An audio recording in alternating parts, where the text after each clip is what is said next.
In a small village where life wasn't always a bed of roses, lived a young boy named Honest, kind-hearted but penniless.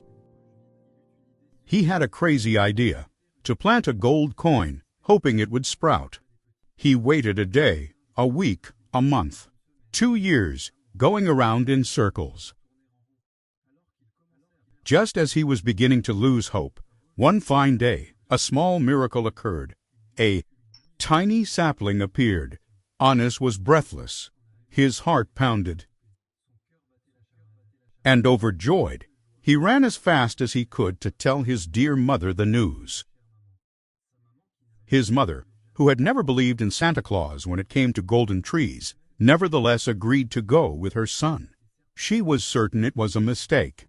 But nothing ventured, nothing gained. She just wanted to see for herself, with proof to back it up. To her great surprise, right where Anis had planted his coin, a little tree had indeed grown. Its leaves were strange, unlike anything ever seen before. No golden fruit hung from them. Yet, but the mystery remained.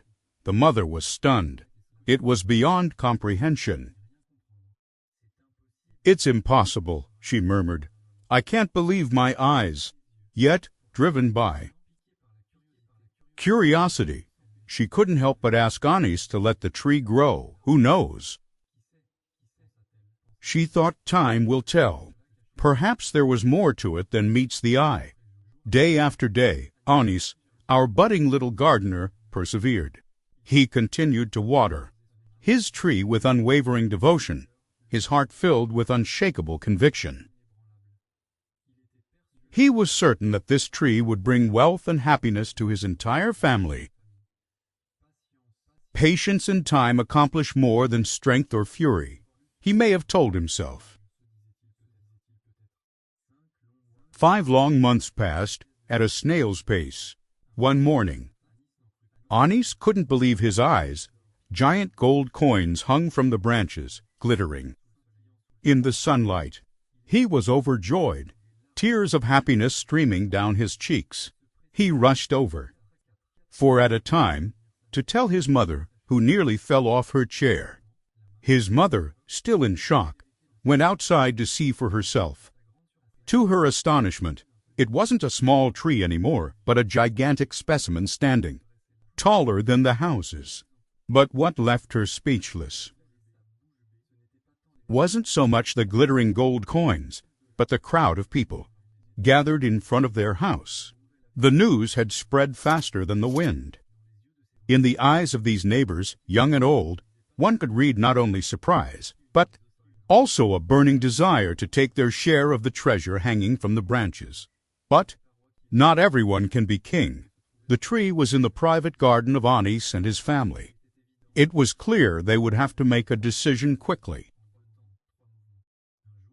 One day, a neighborhood child knocked on the door to ask if he could have a gold coin. Anis and his mother, ever so generous, told him he could take several if he wished. This child, overjoyed, shared the news with the whole village. In no time at all, an endless line of villagers formed in front of the house, each hoping to get in on the action and obtain a share of this unexpected fortune.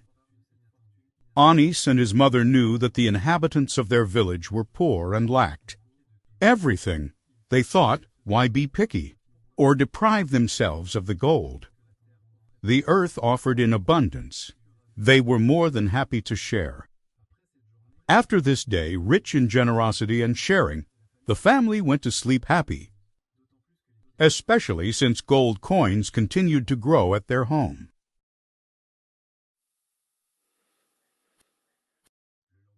The next day, the family rushed to the market, light-hearted and eager to enjoy this newfound prosperity and see the villagers swimming in happiness. They had all become rich as Croesus and able to buy anything they desired. They expected to see sparkles in the eyes of the villagers. Upon arriving at the market, they discovered that the tomato seller had nothing left to offer. He had sold out very early. The early morning customers had snapped up all the produce, buying large quantities, far beyond their actual needs. This wasn't an isolated case for tomatoes. All the other fruits and vegetables had suffered the same fate. The stalls were a sorry sight, emptied in the blink of an eye by buyers with overflowing baskets. Anis and his mother, not being among the first to pound the pavement at the market, got nothing. They returned home with an empty basket, resigned to spending the night on an empty stomach.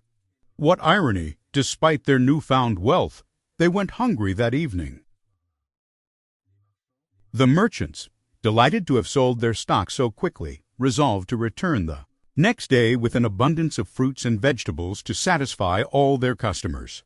The following day, Anis and his mother decided to get up at dawn to go to the market very early. But they weren't the only ones with this idea.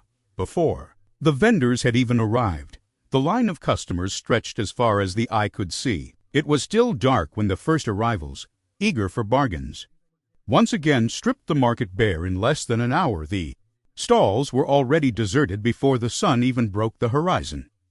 This went on for several weeks.